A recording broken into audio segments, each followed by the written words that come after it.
Video में मजा आने वाला दोस्तों, वीडियो फुल देखो भाई। ये देखो भाई क्या फेंका भाई, जब उसको फेंका तो कुत्ता लेने चल गया भाई। इतने में ये टिकट भाई देखे तो प्लेन में बैठ गया भाई। ये देखो भाई, ये मुड़ के देखा तो इसका मालिक भाई प्लेन में बैठ रहा है,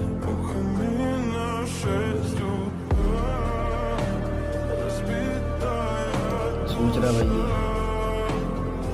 ओ भाई ये देखो एरोप्लेन के पीछे पीछे भाग रहा भाई। ओ भाई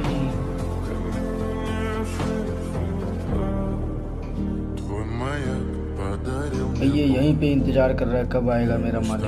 ये देखो भाई, ये होता है कुत्ते की वफादारी।